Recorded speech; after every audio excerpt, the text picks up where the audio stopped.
Bonjour tout le monde, alors je suis vraiment ravi de vous retrouver aujourd'hui pour cette nouvelle vidéo. On est dans le même décor, mais le sujet va être complètement différent de la dernière fois. Nous allons tâcher de répondre à la fameuse question: comment estimer un bien immobilier? Donc n'hésitez pas à rester jusqu'à la fin de cette vidéo pour pouvoir profiter des 5 conseils que j'ai à vous donner. Et si vous avez aimé cette vidéo, n'hésitez pas à liker et à partager. C'est parti! Alors, premier point, nous allons voir ensemble les documents nécessaires pour réaliser une estimation. Le titre de propriété est essentiel. Il permet de valider des informations importantes, parmi lesquelles la surface précise de votre parcelle, les éventuelles servitudes ou encore les tantièmes applicables s'il s'agit d'un bien en copropriété. Ensuite, les plans et le descriptif fourniront des détails précis sur la superficie et les caractéristiques du bien.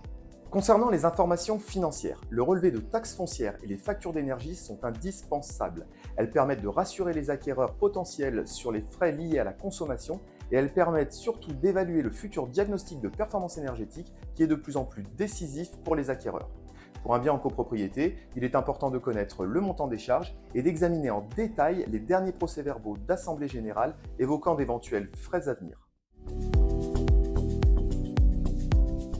Le deuxième point, c'est l'analyse des ventes récentes dans votre quartier. Il est indispensable de consulter l'historique de vente des biens comparables pour réaliser l'évaluation d'une maison ou d'un appartement. Les sources disponibles aujourd'hui permettent une très grande précision sur les prix obtenus par vos anciens voisins lors de leur vente. Alors le troisième point, il s'agit de trouver et de comparer les biens similaires d'ores et déjà en vente. Lors de l'estimation, l'analyse des biens similaires d'ores et déjà en vente et sur le même secteur est cruciale. Ces biens comparables fournissent des références précieuses telles que les caractéristiques, la superficie, l'emplacement et les prix proposés par d'autres vendeurs, ce qui permet d'améliorer la précision de votre évaluation. Alors le quatrième point, il s'agit d'analyser les profils acquéreurs potentiels ainsi que leur budget. Lorsque vous évaluez un bien, il est bon d'anticiper et comprendre le profil des acquéreurs potentiels.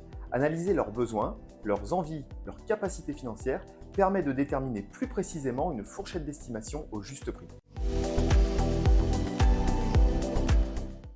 Et enfin, le cinquième point, restez objectif.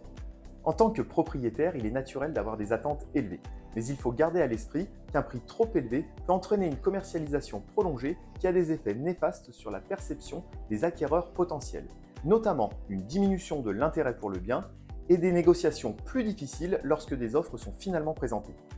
En revanche, en fixant un prix réaliste et objectif, vos chances de vendre rapidement et au meilleur prix augmentent. À noter qu'il faut rester aussi objectif sur le prix minimum, il serait vraiment dommage de sous-estimer le bien et le vendre en dessous du prix du marché.